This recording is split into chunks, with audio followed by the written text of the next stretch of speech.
Okay ठीक है, चलो स्टार्ट करते हैं आज का क्लास। लास्ट क्लास तक हम लोग पढ़ लिए थे 2 पॉइंट फॉर्म, स्ट्रेट लाइन का इक्वेशन निकालते समय। हम लोग आज चलो पढ़ते हैं स्ट्रेट लाइन में इक्वेशन जो निकालेंगे, इंटरसेप्ट फॉर्म क्या होता है, नॉर्मल फॉर्म क्या होता है और पैरामीट्रिक या फिर डिस्टेंस फॉर्म क्या होता है। ठीक है, चलो स्टार्ट करते हैं। ओके, तो पहले हम लोग देखते हैं कि इंटरसेप्ट फॉर्म क्या होता है स्ट्रेट लाइन का। राइट, तो इंटरसेप्ट का फॉर्म क्या होता है, हमको यहाँ पे गिवन क्या क्या चीज होगा देख लो। हमको एक स्ट्रेट लाइन का एक्स इंटरसेप्ट दिया होगा और वाई इंटरसेप्ट दिया होगा, तो हमको उसका इक्वेशन लिखना है। जैसे मैं बता दे रहा हूँ, ये हमारा एक्स एक्सिस हो गया, ये वाई एक्सिस हो गया, ये एक लाइन हो गया। इस लाइन का इक्वेशन हमको निकालना है। तो इस लाइन के बारे में क्या इंफॉर्मेशन मेरे को पता है कि पहले ये लाइन का ऊपर एक पॉइंट, ये एक्स इंटरसेप्ट और ये Y intercept, These two things are given to me। तो हमको बोला है कि इसका इक्वेशन निकालो। अगर ये दो चीज दिया हुआ है तो इसका इक्वेशन निकालने के लिए बोला है। ठीक है, तो क्वेश्चन हो गया कि हम इसका इक्वेशन कैसे निकालेंगे। ठीक है, तो एक काम करता हूँ, यहाँ पे क्योंकि ये पॉइंट दे दिया है और ये पॉइंट दे दिया है, पॉइंट कैसे दिया है, हमको बोला है कि ये इंटरसेप्ट और ये इंटरसेप्ट गिवन।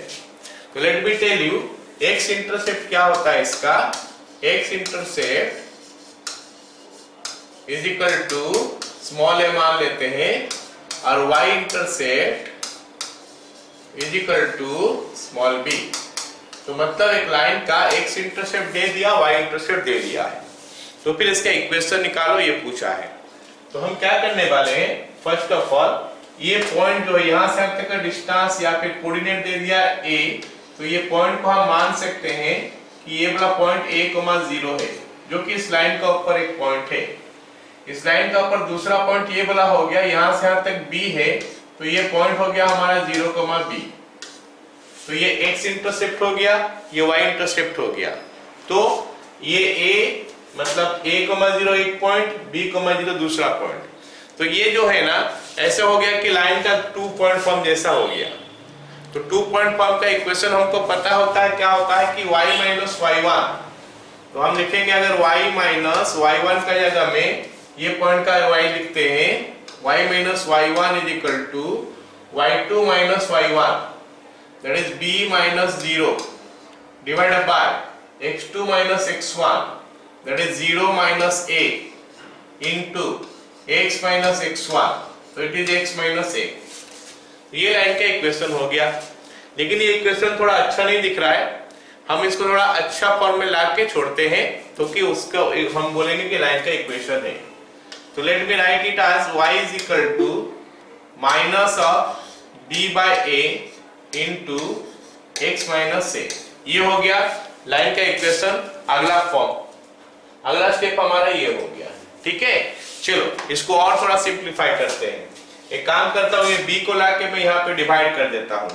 तो आ गया क्या, y by b is equal to, यहाँ पे आ गया minus 1 by a into x minus a।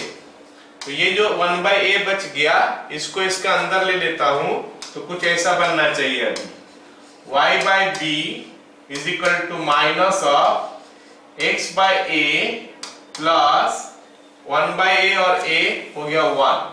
और इसको अगर हम सिंप्लीफाई करेंगे तो ये काफी अच्छा सा दिख रहा है, ऐसे टाइप का होके x by a plus y by b is equal to 1। ये हो गया लाइन का इक्वेशन, ये इंटरसेप्ट फॉर्म, जो कि हम यहाँ पे लिख के रखे हैं। लाइन का इक्वेशन इंटरसेप्ट फॉर्म क्या होता है, x by a plus y by b is equal to 1। आ गया समझ में? मतलब इसमें हमको गिवन क्या होगा, ये सब चीज, ये दोनों चीज हमको गिवन होगा। गिवन होगा क्या, x इंटरसेप्ट, और गिवन क्या होगा, y इंटरसेप्ट। तो अगर हमको x इंटरसेप्ट दिया है, y इंटरसेप्ट दिया है, तो फिर हमको लाइन का equation x by a plus y by b is equal to 1 जैसे मिलेगा। All of you got it? तो हम इसका ऊपर क्वेश्चन करने वाले हैं अभी। ओके, चलो देखो ये सब क्वेश्चन है। यहाँ पे क्या दिया है, पहला question, find equation of the line in the following cases. ये सब केसेस में लाइन का इक्वेशन निकालना है। सबसे पहला क्वेश्चन क्या दिया है, equal intercept on the axis but opposite sign and passes through 3 minus 1. मतलब x इंटरसेप्ट जितना y इंटरसेप्ट उतना। x इंटरसेप्ट को हम क्या लिए हैं a, y इंटरसेप्ट को क्या लिए हैं b। मतलब a और b दोनों सेम हैं, लेकिन दोनों का साइन ऑपोजिट बोल दिया है। मतलब b का वैल्यू माइनस ऑफ a हो जाएगा या फिर a का वैल्यू माइनस ऑफ b हो जाएगा। हम लोग a में रखने का कोशिश करते हैं तो फिर b का वैल्यू माइनस a ले लेते हैं। उसके बाद हम करते हैं क्या बोला है 3, -1 दे के पास किया है। चलो देखते हैं कि लाइन का इक्वेशन कैसे मिलता है। क्वेश्चन नंबर 1 का a, according to the question b is equal to -a, therefore equation is x by a plus y by b is equal to 1, implies क्या होगा x by a plus y by minus a is equal to 1। y by minus a कैसे हो गया, क्योंकि b का value हम लोग minus a लिखे हैं, तो हम ये देख रहे हैं कि ये हो गया इक्वेशन ऑफ लाइन। जैसे मैं बता रहा हूं कि हमेशा हमको इक्वेशन जो होता है ना सिंपलीफाइड फॉर्म में लिखना पड़ता है। ये काफी आसान सिंपलीफाइड फॉर्म नहीं दिख रहा, तो हमको इसको और सिंपलीफाई करना पड़ेगा। तो उसके लिए काम करते हैं, इसको हम एलसीएम ले लेते हैं। एलसीएम हो जाएगा हमारा a, तो ऊपर आ गया x minus 1 by a is equal to 1। This implies x minus y is equal to a। तो ये बन गया लाइन का इक्वेशन, जो कि कंप्लीट नहीं है, ये इनकम्प्लीट है। कौन सा चीज के लिए इनकम्प्लीट है, क्योंकि यहाँ पे a का वैल्यू हमको पता नहीं है। तो a का वैल्यू पता करने के लिए हमको हमेशा एक एडिशनल कंडीशन देना पड़ेगा, और वो एडिशनल कंडीशन इस क्वेश्चन में क्या है कि ये पास किया है 3 - 1 देके। और हम हमेशा बोलते हैं कि अगर पास करता है कोई पॉइंट देके तो वो पॉइंट उस लाइन को सेटिस्फाई कर जाएगा। तो हम लिखेंगे वो चीज as it passes through, as it passes through, कौन सा पॉइंट देके पास किया है 3 - 1। therefore s के जगह में 3, y के जगह में -1 डाल देंगे। अगर s के जगह में 3, y के जगह में -1 डालेंगे तो it becomes 3 minus of -1 is equal to a, या फिर 4 हो गया a का वैल्यू। a का वैल्यू 4 हो गया, तो अभी हम फाइनली इक्वेशन लिख सकते हैं। therefore equation is x minus y is equal to 4। ये हमारा फाइनल आंसर हो गया। इस क्वेश्चन के लिए ये फाइनल आंसर हो गया। इसका x intercept is equal to minus of y intercept है, और साथ में इस लाइन जो है 3 - 1 देके पास किया है। पहला क्वेश्चन सबको समझ में आ गया।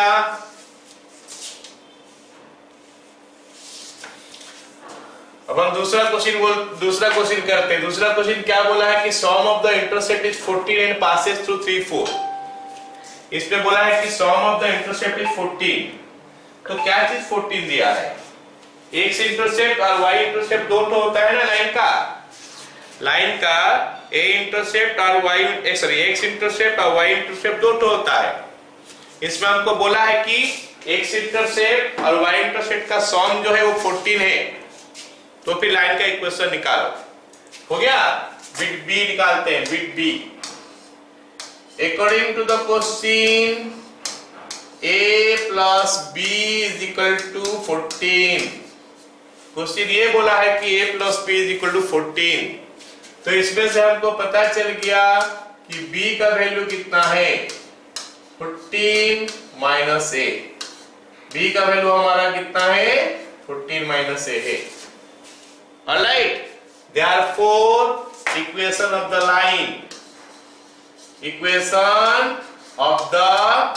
लाइन कितना हो जाएगा x by a plus y by b is equal to 1। ऐसे हम लिखते हैं लाइन का इक्वेशन ऐसा होता है एक्स इंटरसेप्ट और वाई इंटरसेप्ट अगर गिवन है तो, लेकिन यहाँ पे b का जगह में कितना है 14 माइनस a, तो हम लिख सकते हैं x by a plus y by 14 minus a is equal to 1।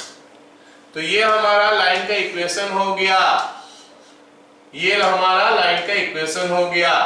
तो इस इक्वेशन में लेकिन इनकम्प्लीट इसीलिए है कि a का वैल्यू हमको पता नहीं है। तो a का वैल्यू पता करने के लिए क्वेश्चन में कुछ और कंडीशन दिया होगा, और वो कंडीशन है क्या कि इट पासेस थ्रू 3,4। तो ये 3,4 देके पास किया है।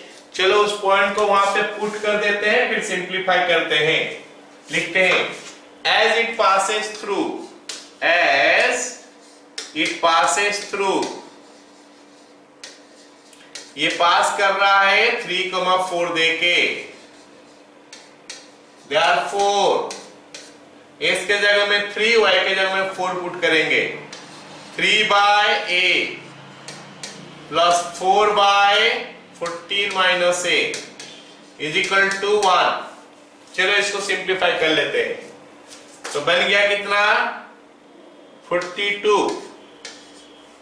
Minus 3a plus 4a divide by नीचे a into 14 minus a is equal to 1। तो ये हो गया हमारा 42 plus a is equal to, this one is 14a minus a square. Quadratic equation बनाते हैं अभी, ये सब इधर आ जाएगा। a square minus 13a plus 42 is equal to 0। तो अगर इसको मैं ब्रेक कर दूं तो आएगा a minus 6 into a minus 7 is equal to 0। Quadratic equation है, ब्रेक कर सकते हो, बच्चे वाला खेल है, कर सकते हो। तो अभी if a is equal to a minus 6 is equal to 0, तो a का वैल्यू हो गया 6। तो अगर a का वैल्यू 6 हो गया तो ये इक्वेशन क्या हो जाएगा, इसको इक्वेशन 1 लिख लेता हूं। Therefore equation 1 becomes x by 6 plus y by 8 is equal to 1। तो ये हो गया लाइन का इक्वेशन इंटरसेप्ट फॉर्म में। छोड़ सकते हो ऐसे, और अगर बोल रहे हो कि नहीं छोड़ेंगे नहीं तो फिर एलसीएम लेके आगे कर सकते हो। Next, if a minus 7 is equal to 0, a is equal to 7, therefore equation is x by 7 plus y by 7 is equal to 1। कैसे आया, a के जगह में 7 पुट कर दिया तो हमको इतना मिल गया। अब इसको थोड़ा और सिंप्लीफाई कर लूंगा अभी, क्योंकि नीचे दोनों में 7 है तो सिंप्लीफाई कर ही लेते हैं। तो हमको मिलता है x plus Y is equal to 7। ये हो गया लाइन का इक्वेशन। क्या सभी को पता चला?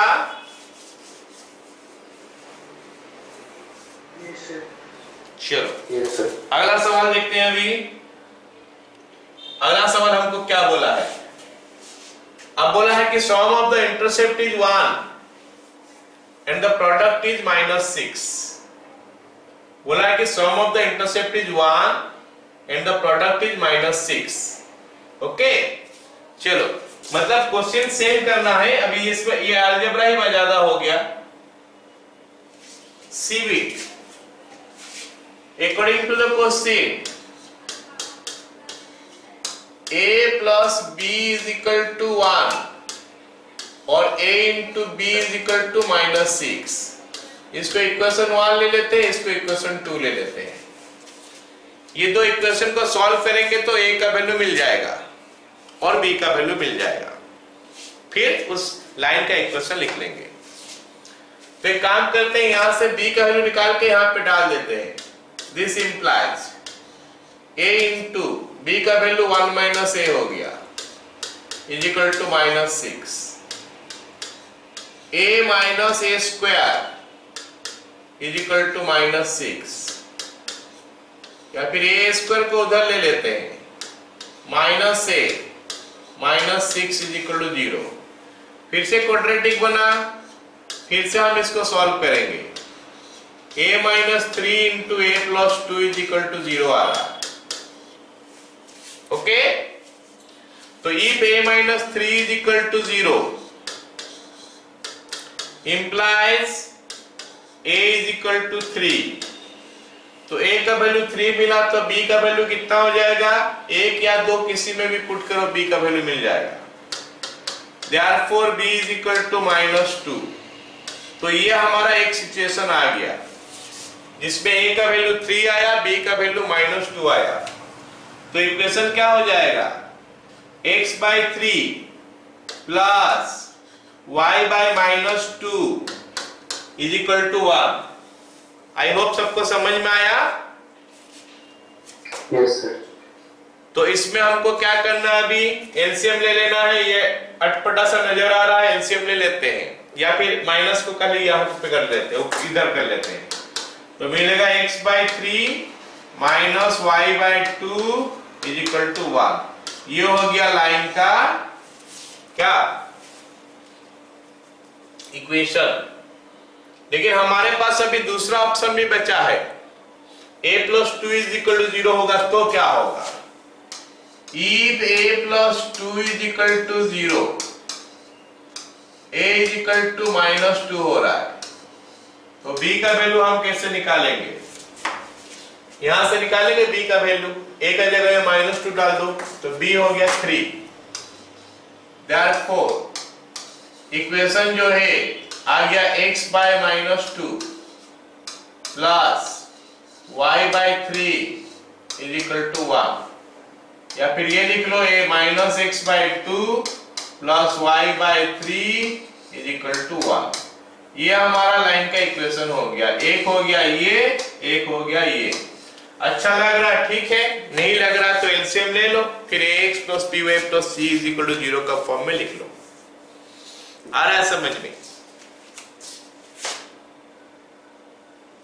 अब ये नेक्स्ट सिचुएशन देखते हैं। नेक्स्ट सिचुएशन क्या बोला है, बोला है कि x intercept exceeds y intercept by 5।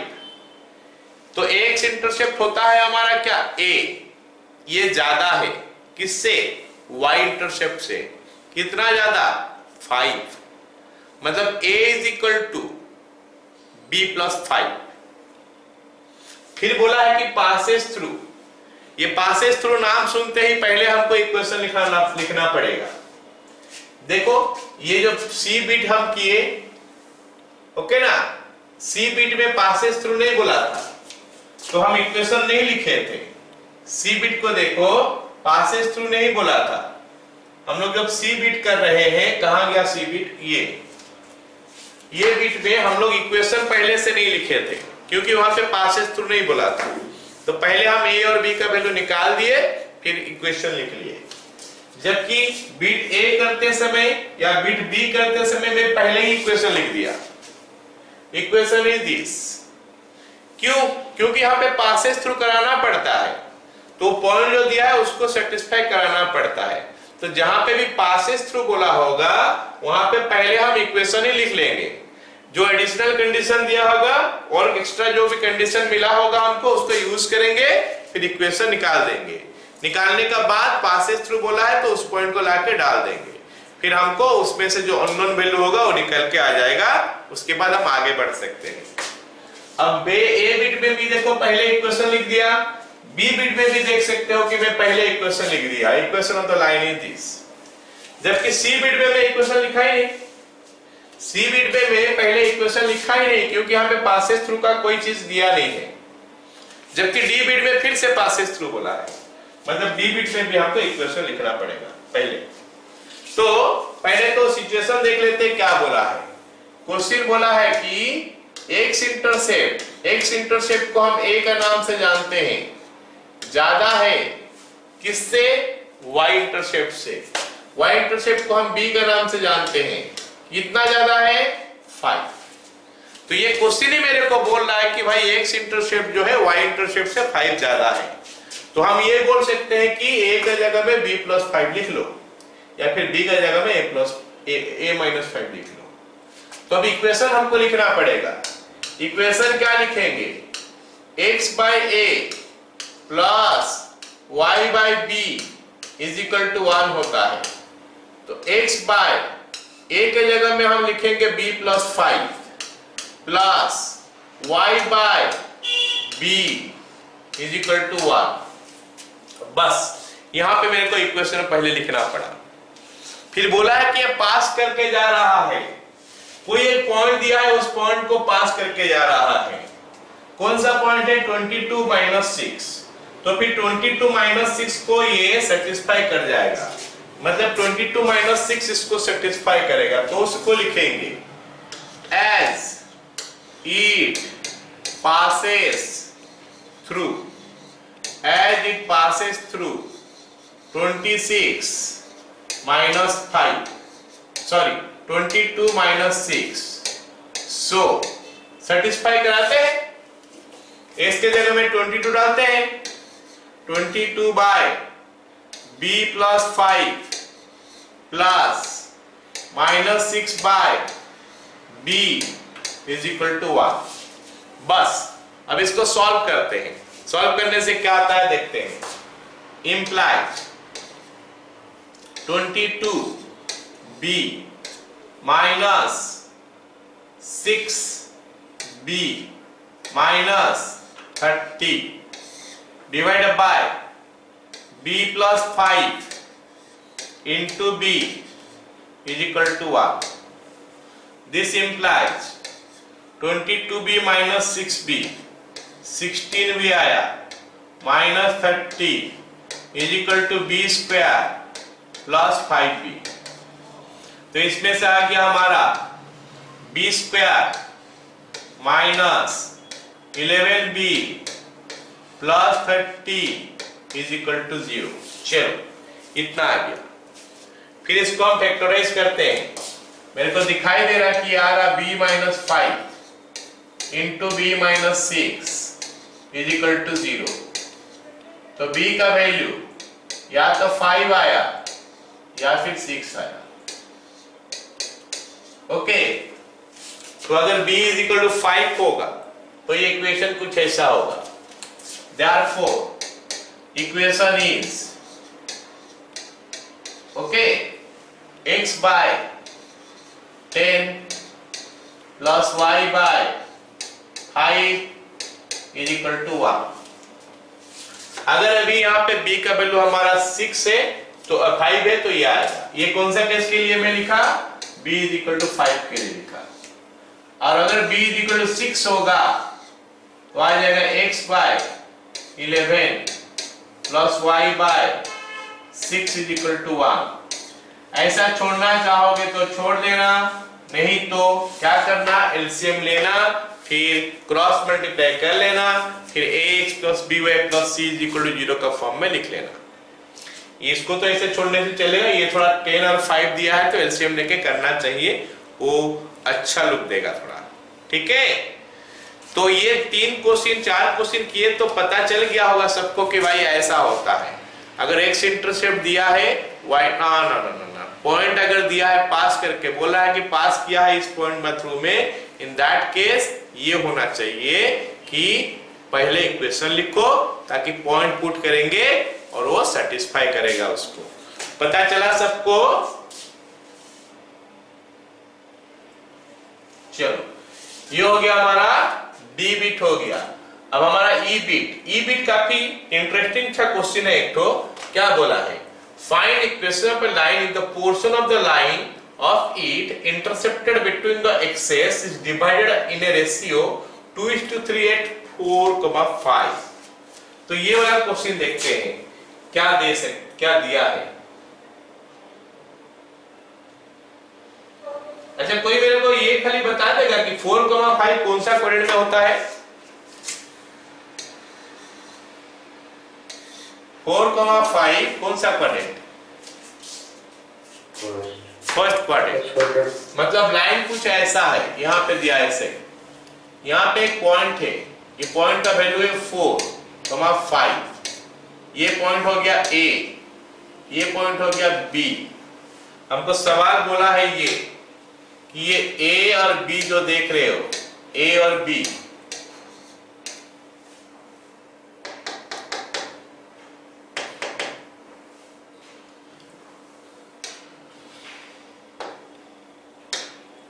तो ये जो A और B देख रहे हो, A B का यहां से यहां तक पोर्शन देखो, यहां से यहां तक का पोर्शन कोऑर्डिनेट एक्सिस का बीच में है, और ये पोर्शन को ये 4,5 पॉइंट बाइसेक्ट करता है। कितना रेशियो में बाइसेक्ट करता है? 2:3 रेशियो में। मतलब ये 2 है, ये 3 रहे, 2:3 रेशियो में बाइसेक्ट करता है। तो हमको सवाल बोला है कि इस लाइन का इक्वेशन निकालो। तो मेरा ध्यान अभी किस में आएगा? मेरा ध्यान आएगा कि हम कैसे करके ये A पॉइंट का कोऑर्डिनेट निकाल ले और B पॉइंट का कोऑर्डिनेट निकाल ले। उससे फायदा क्या होगा कि हमको X इंटरसेप्ट मिल गया और Y इंटरसेप्ट मिल गया। क्योंकि X इंटरसेप्ट Y इंटरसेप्ट मिल गया तो हम x by a plus y by b is equal to 1 use करेंगे तो लाइन का इक्वेशन मिल गया। All of you got it ना? तो इस पॉइंट का कोऑर्डिनेट का नाम मैं मान लेता हूं, ऐसा लिख रहा हूं अभी a, 0 जो मेरे को पता नहीं है, इस पॉइंट का कोऑर्डिनेट को लिखता हूं 0, b। और मैं ये देख रहा हूं कि ये पॉइंट मान लेते हैं, इसको p लिख देता हूं। p पॉइंट जो है AB को 2:3 रेशियो में डिवाइड किया है। तो P पॉइंट का कोऑर्डिनेट कुछ ऐसा होना चाहिए। क्या होना चाहिए? 2 into 0 प्लस क्या होना चाहिए? 3 into A by 2 plus 3। Okay, फिर क्या होगा? 2 into B, 2 into b plus 3 into 0 by 2 plus 3। हो गया इतना? चलो अब हम क्या करेंगे आगे? Is equal to 3a by 5, और ये कितना हो जाएगा? 2b by 5। बताओ रे p का कोऑर्डिनेट कैसे निकाले, पता चला सबको?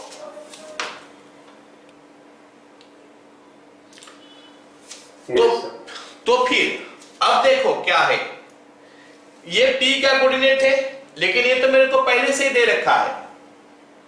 तो फिर हमारा इसका x का वैल्यू जो होगा ये 4 के साथ सेम हो जाएगा। Therefore 3a by 5 is equal to 4। मतलब a का वैल्यू हो गया कितना? 20/3। और क्या होगा? 2b by 5 is equal to कितना दिया है? हमको 5 दिया है। तो b का वैल्यू हो गया कितना? 25/2। So this is value of b, this is value of a। और क्या चाहिए मेरे को? a का वैल्यू मिला, b का वैल्यू मिला। क्योंकि a और b का वैल्यू मिल गया तो इक्वेशन में लिख सकते हैं। Therefore इक्वेशन इज क्या हो जाएगा बताओ?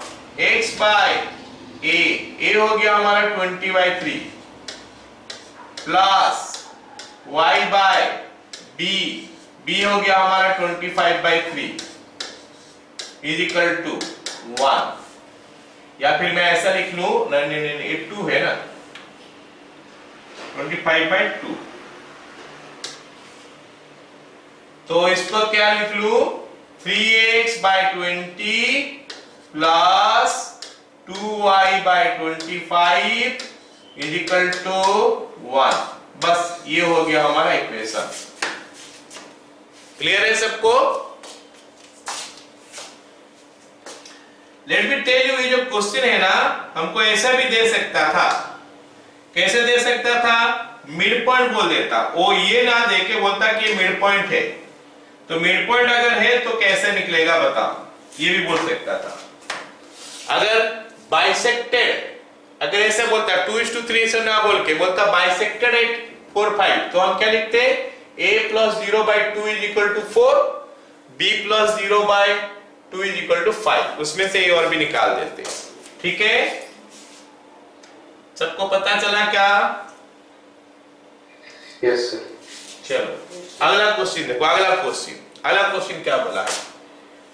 Find equation of a line which makes a triangle of area 6 square unit with coordinate axis and the length of the hypotenuse is 5। मतलब क्वेश्चन तो सेम टाइप का है, खाली यहाँ पे हमको हर क्वेश्चन में, इसमें जितना सारे क्वेश्चन अभी कर रहे हैं हम, तो सारे क्वेश्चन में क्या होता है कि कंडीशन अलग अलग देता है, जिसमें से हमको ए और बी का वैल्यू निकालना पड़ रहा है। तो अब जो सवाल बोला है कि एक ट्राइंगल बन गया कोऑर्डिनेट एक्सिस के साथ। कोऑर्डिनेट एक्सिस बोलने से एक्स एक्सिस वाई एक्सिस, और एक लाइन होगा तो ट्राइंगल बनेगा, ऐसा लाइन होगा। बोलोगे सर ऐसा जरूरी है क्या? नहीं, ऐसा जरूरी नहीं है। वो लाइन ऐसा भी हो सकता है, वो लाइन ऐसा भी हो सकता है, और वो लाइन ऐसा भी हो सकता है, कैसे भी हो सकता है, बस कोई दिक्कत नहीं है।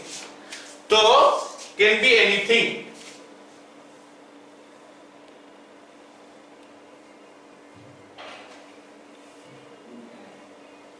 हो गया ये।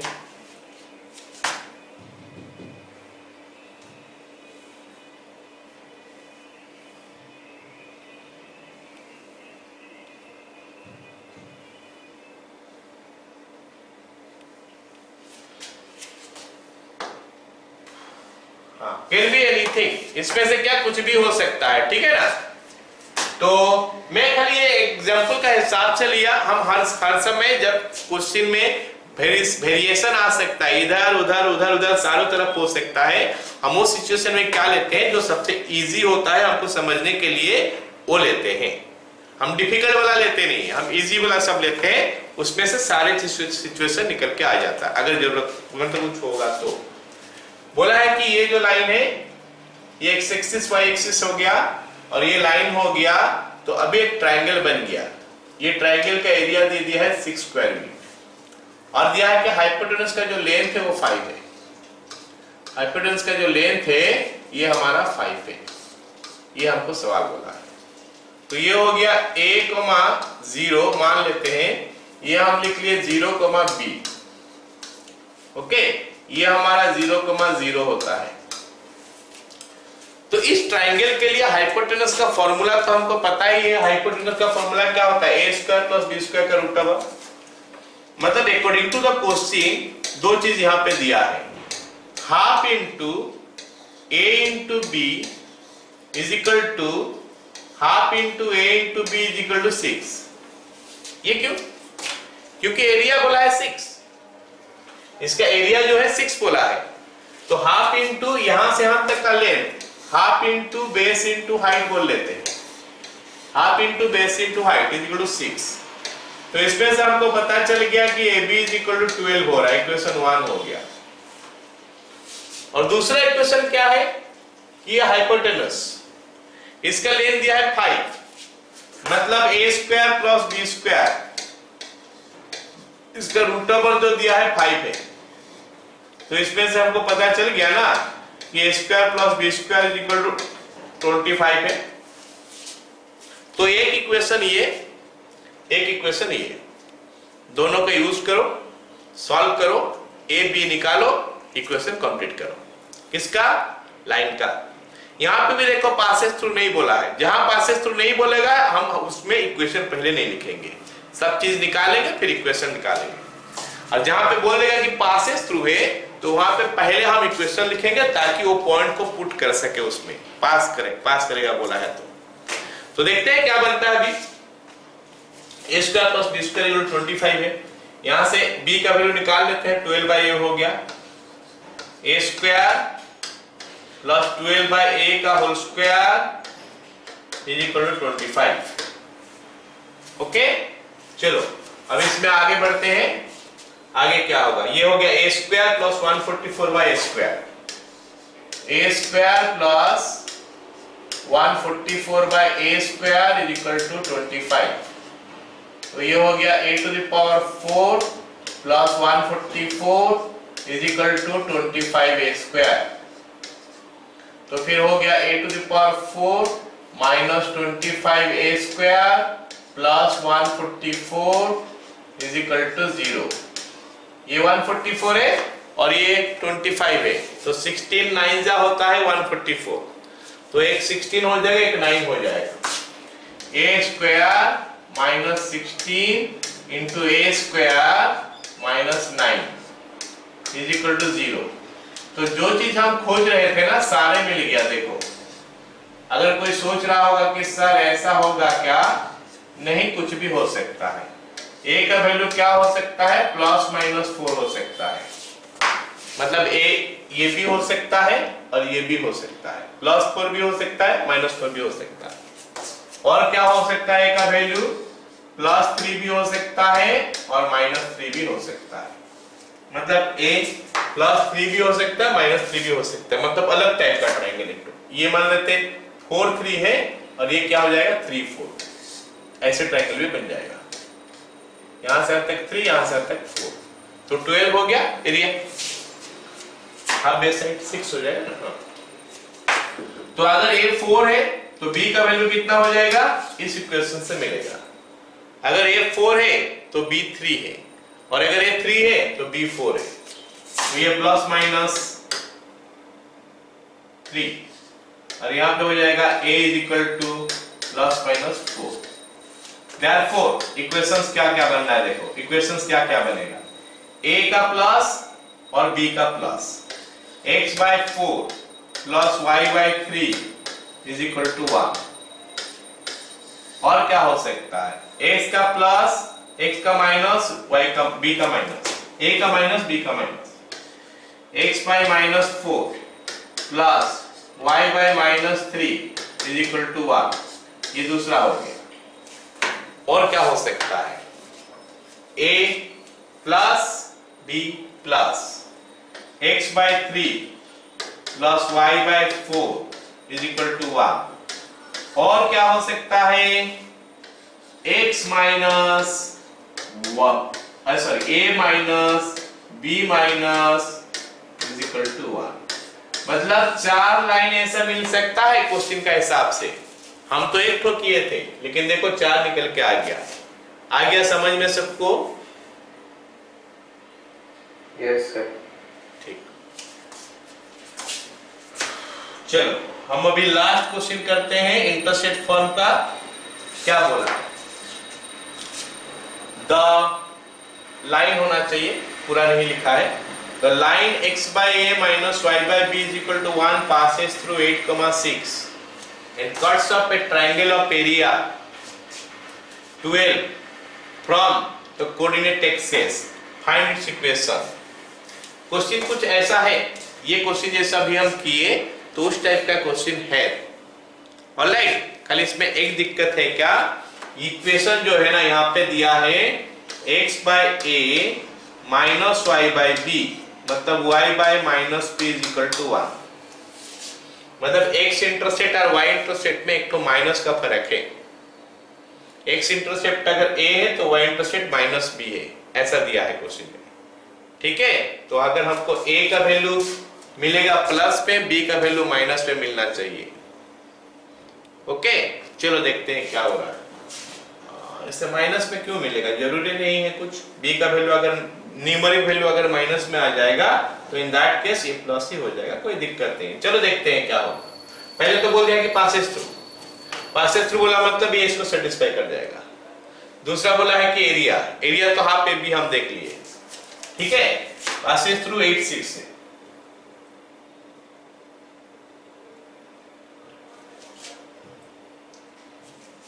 एक ट्रायंगल बना लेते हैं। क्वेश्चन नंबर 3 ट्रायंगल बना लेते हैं फिर से।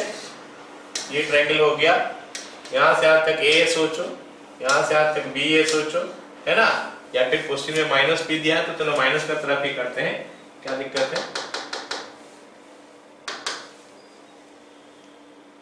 ऐसा करते हैं, ये ट्रायंगल करते हैं। ये हो गया, ये मान लेते हैं माइनस बी है ना। एरिया का फॉर्मूला होता है half into base into height, और वहां पे हमको लेंथ ही लेना पड़ता है, half into A into B, plus minus का चक्कर छोड़ देते हैं हम लोग 6। तो A B is equal to कितना हो गया 12। तो let us write it equation 1। उसके बाद x by a minus y by b is equal to 1 passes through, बोला है कि पासेस के पास किया है, पासेस थ्रू 8,6। क्योंकि 8,6 देके पास किया है तो 8,6 इसको सेटिस्फाई कर जाएगा। तो x के जगह में 8 डालो, y के जगह में 6 डालो, तो 8 by a minus 6 by b is equal to 1। चलो इतना तो हो गया। फिर हम वैल्यू कैसे निकालेंगे? b का वैल्यू यहां से निकाल के यहां पे डाल देंगे, या फिर a का वैल्यू निकाल के डाल देंगे। b का वैल्यू अगर निकालेंगे तो b का वैल्यू कितना आ रहा है? यहां से अगर मैं b का वैल्यू निकालूं तो what is the value of b? 12 by a। So let us put that. Therefore 8 by a minus 6 divided by 12 by a is equal to 1.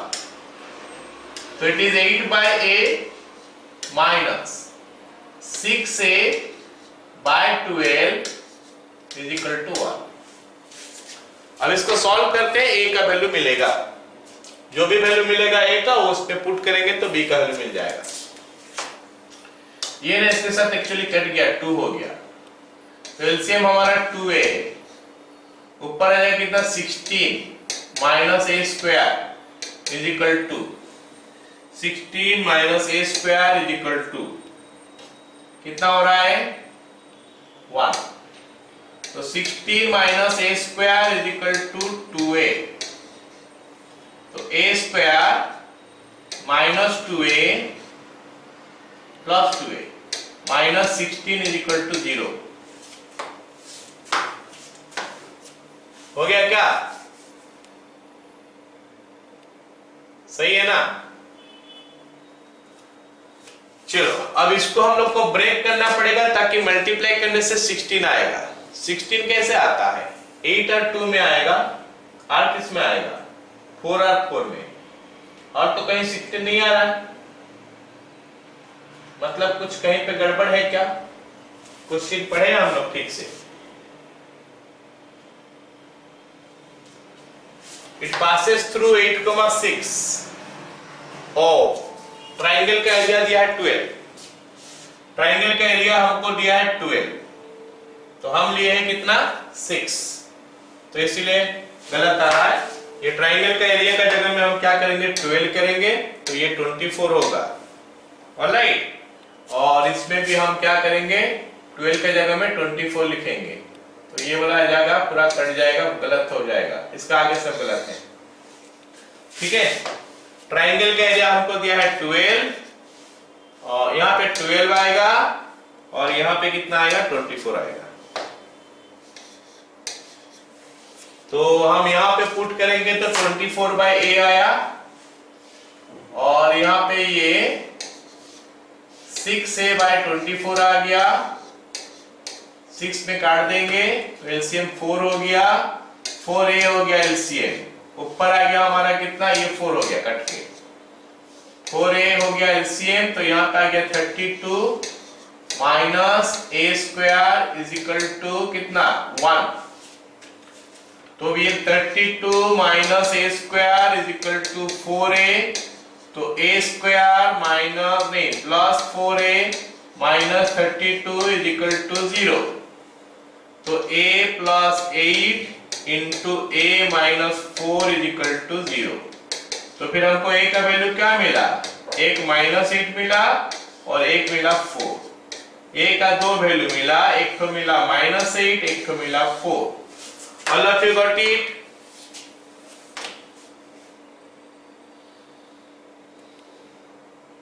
चलो अगर a का वैल्यू माइनस 8 है तो b का वैल्यू कितना आएगा -3। If a is equal to -8, b is equal to -3, तो फिर इक्वेशन लिख लेना। Therefore equation x by a,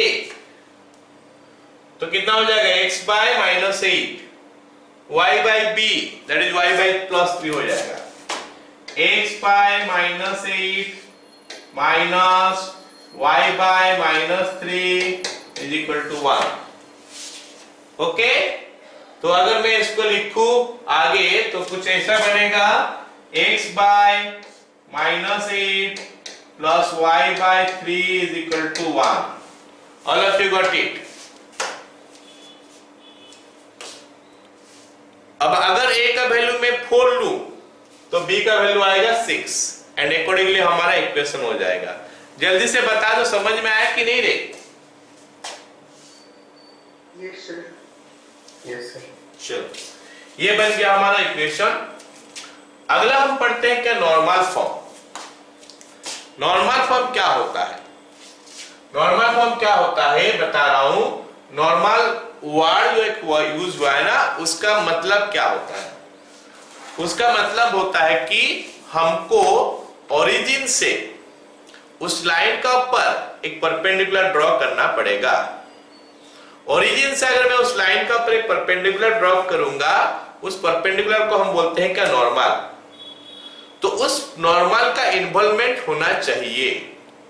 अगर उस नॉर्मल का इन्वॉल्वमेंट हो जाता है तो हम उसको बोलते हैं normal form. So what is given here, let us see. यहां पे गिवन क्या होगा, p दिया होगा और अल्फा दिया होगा। p क्या है? p होता है perpendicular distance, perpendicular distance from origin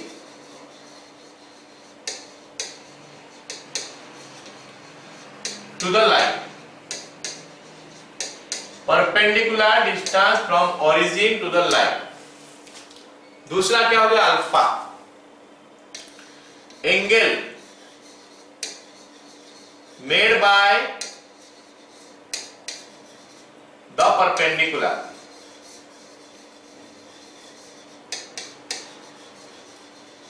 with positive direction of x axis।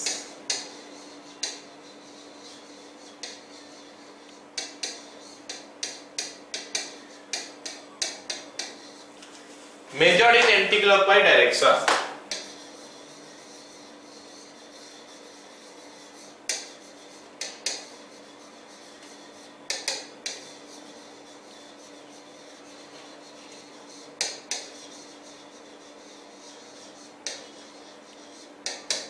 तो ये चीज हमको दिया है, लेकिन ये क्या सब चीज है? चलो मैं थोड़ा एक तो डायग्राम बन के बनाने का कोशिश कर रहा हूं, दिखाने का कोशिश कर रहा हूं। ये जो लाइन देख रहे हो ना, इस लाइन का इक्वेशन मेरे को चाहिए। I need the equation of this line. इस लाइन का इक्वेशन मेरे को चाहिए। ये लाइन का इक्वेशन मेरे को चाहिए। जो टिक किया इस लाइन का क्या इंफॉर्मेशन दिया है, ओरिजिन यहां पे, ओरिजिन से इस लाइन का ऊपर एक परपेंडिकुलर ड्रॉप किया गया। देख सकते हो ये परपेंडिकुलर, ये परपेंडिकुलर लेंथ जो है वो गिवन है p। ओरिजिन से लाइन के ऊपर परपेंडिकुलर डिस्टेंस जो दिया है वो गिवन है p। और क्या दिया है, ये लाइन जो एंगल कर रहा है x एक्सिस का साथ, ये एंगल अल्फा। इस केस में इसका इक्वेशन जो होता है x cos alpha plus y sin alpha is equal to p होता है। सवाल है क्यों होता है कि x cos alpha plus y sin alpha is equal to p? चलो देखते हैं। मैं ट्रायंगल का नाम देता हूं, इस ट्रायंगल को ना मैं नाम दे देता हूं O A B C। Alright, तो someone please tell me in triangle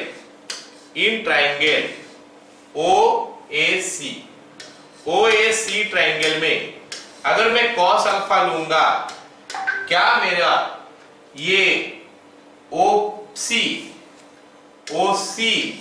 bye OA आएगा? OC बाय OA आएगा क्या?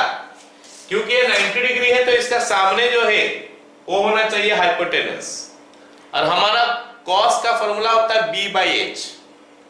तो b हो गया ये और h हो गया ये। तो उससे हमको पता चल गया कि हमारा OA का वैल्यू जो है ना वो हो जाएगा OC बाय कॉस अल्फा, और ये जो OA का वैल्यू आ गया OC bye cos alpha, OC का वैल्यू हो गया हमारा कितना P जो दिया है यहाँ पे बाय कॉस अल्फा।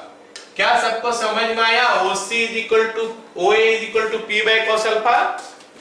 मतलब ये जो चीज है आ गया P by cos alpha, this is P by cos alpha. अब अगर मैं बात करूंगा ये वाला अल्फा हुआ तो ये एंगल भी अल्फा होना चाहिए, ये एंगल भी अल्फा होना चाहिए। बोलोगे कैसे सर? तो मैं बता रहा हूं। ये जो अल्फा देख रहे हो और ये एंगल देख रहे हो, ये दोनों मिलाने से 90 होता है। अल्फा और इसको मिलाने से 90 होगा। क्यों? क्योंकि ये 90 डिग्री ही फॉर्म हुआ है, और इसको मिलाने से भी 90 होगा, क्योंकि ये एंगल 90 डिग्री है तो ये दोनों मिलाने से 90 डिग्री होना चाहिए। तो ये तो कॉमन हो गया दोनों में, तो ये एंगल अल्फा हो गया। अब अगर मैं ट्रायंगल का बात करूंगा OBC, in triangle OBC, triangle OBC में साइन अल्फा का वैल्यू कितना आ रहा है? Sine alpha is equal to what? Alpha यहां पे है, ये 90 डिग्री है, तो 90 डिग्री का सामने ये h है, मतलब OB हो गया हमारा h, OB is your h और OC इज योर P। तो OC बाय OB, तो इसमें से मेरे को OB का वैल्यू जो मिल गया वो हो गया OC bye sine alpha, but OC कुछ नहीं है, P है, तो P बाय साइन अल्फा। तो देख सकते हो ये हो गया P बाय साइन अल्फा, ये वाला पार्ट जो कि y इंटरसेप्ट है, और ये वाला पार्ट जो है x इंटरसेप्ट है। तो x इंटरसेप्ट का value P by cos alpha, y intercept का value P by sine alpha. तो equation x by x intercept, तो P by cos alpha plus y by y intercept P by sine alpha is equal to 1। इसको simplify करोगे तो क्या आएगा? Sign alpha ऊपर हो गया, कॉस अल्फा ऊपर हो गया, कॉस अल्फा ऊपर, साइन अल्फा ऊपर, तो क्या हो जाएगा? x cos alpha by P plus y sine alpha by P is equal to 1। तो उससे पता चल गया कि x cos alpha plus y sin alpha is equal to P। तो ये हो गया equation of that line. Okay, तो नॉर्मल फॉर्म में लाइन का इक्वेशन होता है x cos alpha plus y sin alpha is equal to P। All of you got it? But मैं बता दूं कि डेरिवेशन इज नॉट इंपोर्टेंट। कैसे हुआ ये इक्वेशन वो इंपोर्टेंट नहीं है, बस हमको फील करना है कि ये इक्वेशन में ये अल्फा और P क्या है, थोड़ा विजुअलाइज करना है। हाँ, लाइन ऐसे आता है तो P ये है, अल्फा ये है, ये सब चीज हमको जानना पड़ेगा। चलो अब हम लोग कुछ क्वेश्चन करते हैं। नहीं, क्वेश्चन नहीं, हम करते हैं क्या? Conversion from general form to normal form. मतलब अगर इक्वेशन अगर जनरल फॉर्म दिया होगा तो उसमें से हम नॉर्मल फॉर्म को कैसे कन्वर्ट करेंगे। ठीक है, तो कैसे कन्वर्ट करेंगे? तो गिवन क्या होगा? ax plus by plus c is equal to 0। ये हमको क्या होगा? गिवन होगा। ऑलराइट, तो इसको हमको नॉर्मल फॉर्म में कन्वर्ट करना है। तो हम क्या करेंगे? सबसे पहला काम हमारा क्या होगा? पहला काम हमारा होगा कि इसमें a square plus b square का रूट ओवर डिवाइड कर दो। This implies a by root under a square plus b square into x plus b by root under a square plus b square into Y plus C by root under A square plus B square is equal to 0। और इसमें से हमको पता चल गया कि it is A by root under A square plus B square into X plus B by root under A square plus B square into Y is equal to minus C by root under A square plus B square.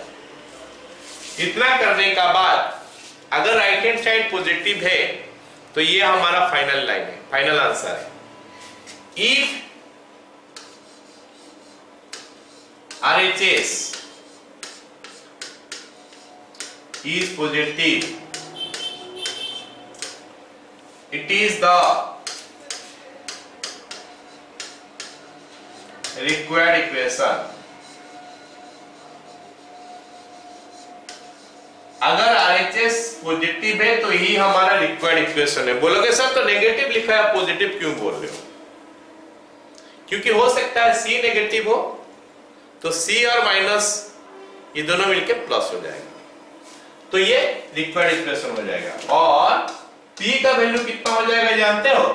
Minus C by root under A square plus B square. P बोलने से origin से जो perpendicular distance है वो इतना हो गया।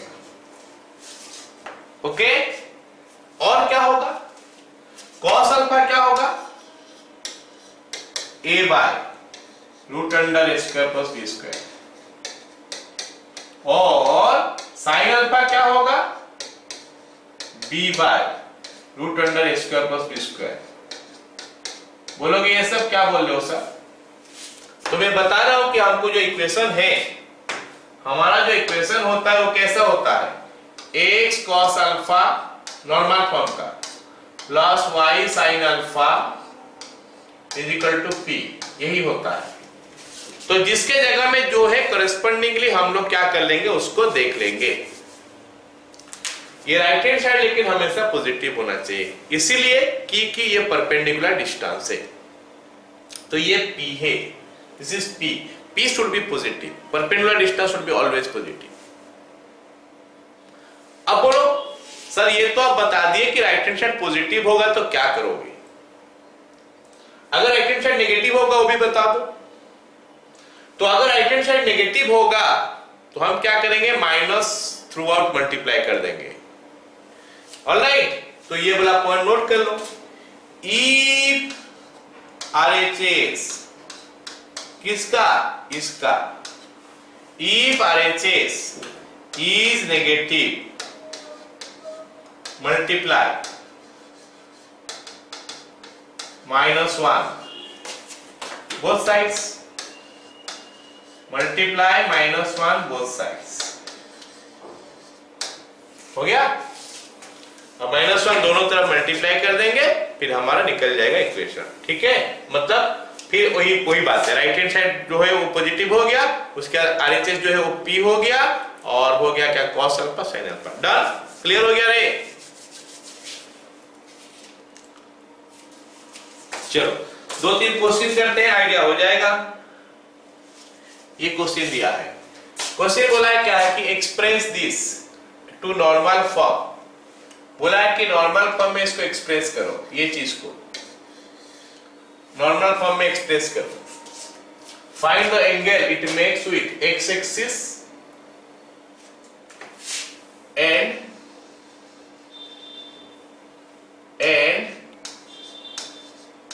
Typing problem है ना, and also find the perpendicular distance from origin। चलो करते हैं।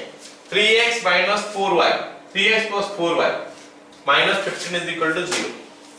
3x plus 4y minus 15 is equal to 0। 3x plus 4y minus 15 is equal to 0। तो इसमें a कितना, b कितना? a is equal to 3, b is equal to 4, तो फिर a square plus b square हो गया कितना? 9 प्लस 16 इज इक्वल टू 25। तो फिर a square plus B square का रूट ओवर कितना 5। तो हमको क्या करना है कि बोथ साइड में 5 डिवाइड कर देना है। डिवाइड कर देते हैं 3/5x plus 4/5y minus 15/5 is equal to 0।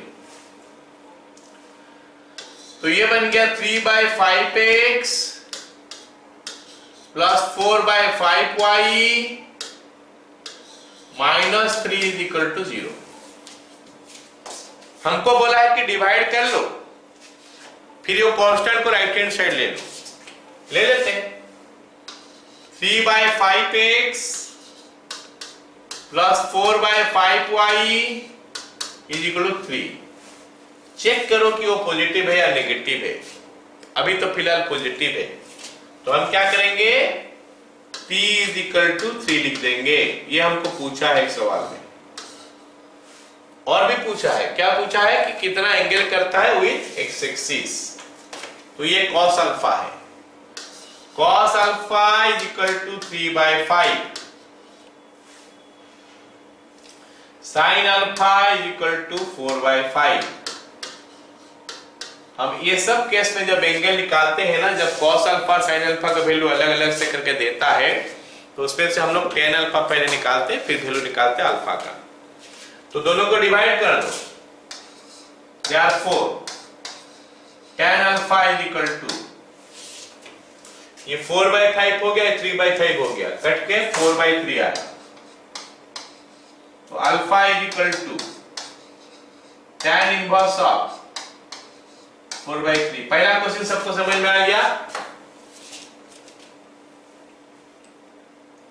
Yes sir. अब दूसरा क्वेश्चन देखो दिया है क्या, 15x plus 5y plus 39 is equal to 0। Number 2 question दिया है 15x 15 दिया है 12x plus 5y, 12x plus 5y plus 39 is equal to 0।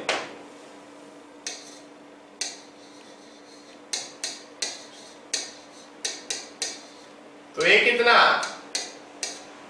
12, s का कोफिशिएंट है 12, b हो गया हमारा 5, तो फिर a square plus b square का रूट ओवर जो है वो हो जाएगा कितना 144 plus 25 root over is equal to 30। Clear? अब हम क्या करेंगे, दोनों साइड में डिवाइड कर देंगे। 12/13x plus 5/13y plus 39/13 is equal to 0। तो ये बन गया हमारा 12/13x प्लस 5/13y माइनस 3। ये 39/13 हो गया माइनस 3। तो यहां पे हमारा क्या हो गया, नेगेटिव आ गया। वो क्या आ गया, नेगेटिव आ गया। नेगेटिव आ गया, इसका मतलब है कि ये जो है p नहीं बनेगा। तो हमको क्या करना पड़ेगा, माइनस मल्टीप्लाई करना पड़ेगा। तो minus 12/13x minus 5/13y is equal to 3। तो p का वैल्यू हो गया हमारा 3, cos अल्फा हो गया हमारा माइनस 12/13, sin अल्फा हो गया हमारा माइनस 5/13। लेकिन ये प्रॉब्लम में आ गया, ये चीज ना प्रॉब्लम में ला दिया हमको। cos अल्फा sin अल्फा दोनों नेगेटिव हो गया। इसका मतलब है कि जो अल्फा है ना, अल्फा बिलोंग्स टू क्वाड्रेंट 3, क्योंकि क्वाड्रेंट 3 में ही खाली cos अल्फा sin अल्फा दोनों नेगेटिव होता है। मतलब वो जो लाइन का बारे में बोल रहा है ना, वो लाइन कुछ ऐसा होना चाहिए, ये होना चाहिए वो लाइन। ये लाइन का इक्वेशन मतलब दिया है, दिस लाइन। इसीलिए यहाँ पे अल्फा ना ऐसे करके आएगा, ये alpha.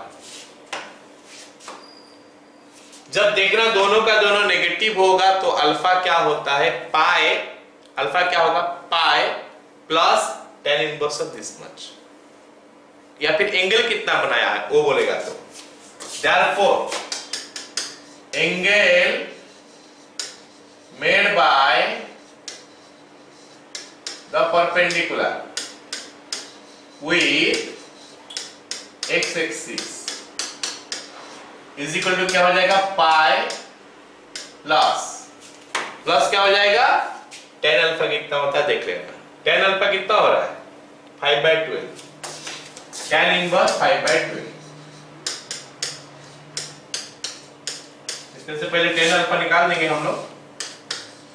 tan alpha is equal to 5/12। आया समझ में? Yes sir. चलो अब हम लोग अगला क्वेश्चन करते हैं, क्या दिया है देखते हैं।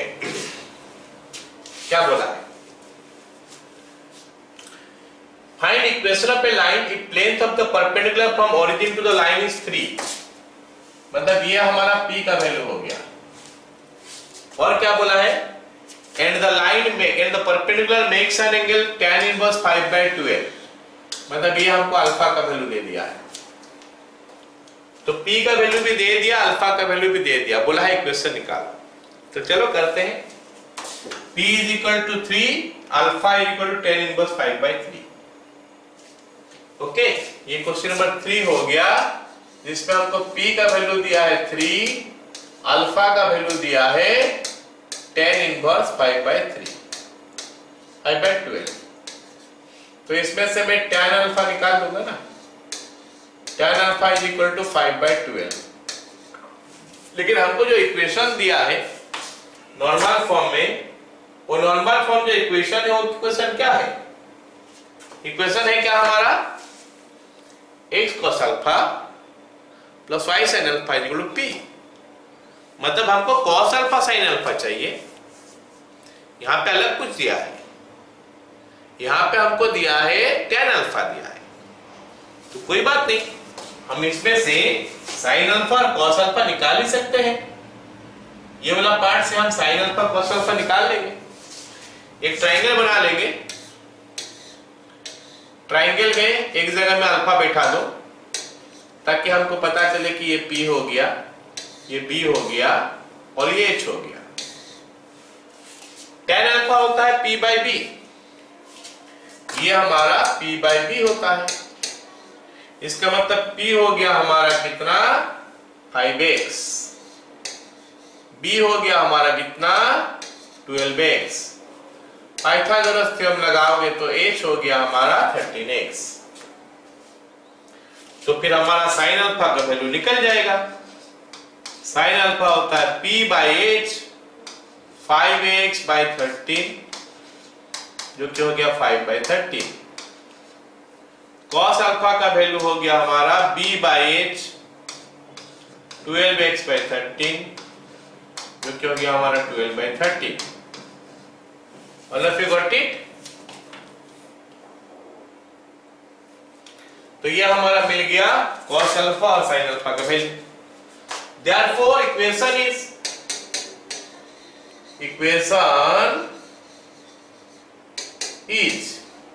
क्या होता है equation, x cos alpha x into 12/13 plus y sin alpha y into 5/13 is equal to p।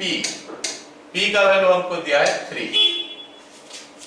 तो अगर हम इसको सिंपलीफाई करेंगे तो मेरे को मिलेगा 12x plus 5y is equal to 39। क्या सभी को समझ में आया है सवाल? Yes sir. तो ये हमारा नॉर्मल फॉर्म था। एक और क्वेश्चन दिया है नॉर्मल फॉर्म में, देखते हैं क्या बोला है वो। क्वेश्चन में बोला है कि a line makes a triangle of area 54√3 square units with coordinate axes Find the equation of the line if the perpendicular from origin to the line makes 60 degree to x axis. चल क्या बोला है देखते हैं। इसका बारे में बोला, ये लाइन का बारे में बोला है। ये नंबर कौन सा था? 4। ऐसे एक लाइन दिया है, ये एंगल बोला है 60 डिग्री है, लेकिन ये लेंथ कितना नहीं बोला, ये बोला है 60 डिग्री है। ये लेंथ नहीं बोला है, कुछ मान लेते हैं मैं इसको P, और इसका एरिया बोला है, ये ट्रायंगल का एरिया बोल दिया है। Area is equal to 54√3 square unit. हो गया? तो मैं जानता हूं कि अगर ये P है तो it is P cos 60 degree, और ये होता है P sin 60 डिग्री। बताओ सबको समझ में आया क्या? हम लोग स्टार्टिंग से पढ़े हैं ना, ये जब हम लोग ये फॉर्मूला डिराइव कर रहे थे, उस फॉर्मूला करते समय मैं बताया था ना, ये नहीं P बाय cos अल्फा, सॉरी P नहीं, P बाय cos अल्फा हो रहा है, मतलब P बाय cos 60 डिग्री हो रहा है, और ये हो रहा है P बाय sin 60 डिग्री। आया समझ में क्या? गलत बता रहा था मैं, P cos 60 डिग्री नहीं होता, P बाय cos 60 डिग्री हो रहा है ना, और ये हो गया P बाय sin 60 डिग्री। बताओ समझ में आया सबको?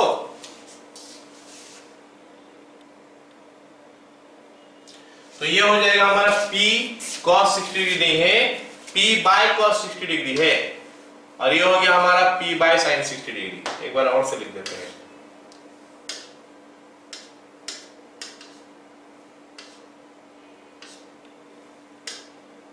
ओके, तो ये हो गया हमारा P बाय cos 60 डिग्री, और ये हो गया हमारा P बाय sin 60 डिग्री। आया सबको समझ में? So this is your A, ये वाला हमारा A है, और ये वाला हमारा B है। तो अगर A और B दे दिया है तो ट्रायंगल का एरिया तो निकाल ही सकते हैं हम लोग, है ना? ट्रायंगल का एरिया क्या होगा? एरिया ऑफ द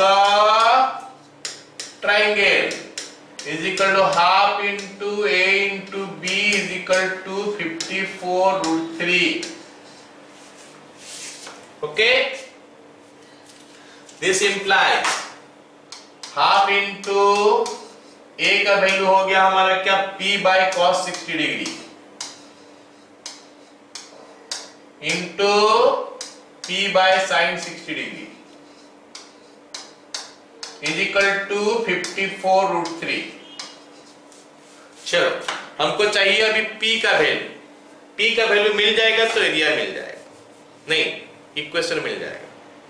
तो P कैसे निकालेंगे? तो P को इधर रखो, बाकी को उधर ले लो। implies P square is equal to 54√3 into 2 into sin 60 degree into cos 60 degree। So P square का वैल्यू हो गया हमारा कितना? 54√3 into 2, sin 60 होता है √3/2, cos 60 होता है 1/2। तो ये 2 के साथ ये 2 को कैंसिल कर लिया, ये 2 ये 54 के साथ कैंसिल होके 27 हो रहा है, 27 √3 हो गया 81। P स्क्वायर का वैल्यू हो गया 81, तो P का वैल्यू हो गया 9। बोलो रे, सबको समझ में आ गया P का value? Yes, sir. Therefore equation A cos alpha, that is A cos 60 degree plus Y sin alpha, Y sin 60 degree is equal to 9. All of you got it? Yes, sir. Okay, तो ठीक है, तो आज इतना ही रहने देते हैं। इसका अगले वाला पढ़ने में हमको समय लगेगा, अभी 10-15 मिनट लगेगा इक्वेशन क्वेश्चन समझाने में, फिर उसका ऊपर क्वेश्चन करेंगे तो नहीं होगा, टाइम नहीं होगा, तो इसको हम लोग नेक्स्ट क्लास में पढ़ेंगे। ऑलराइट, तो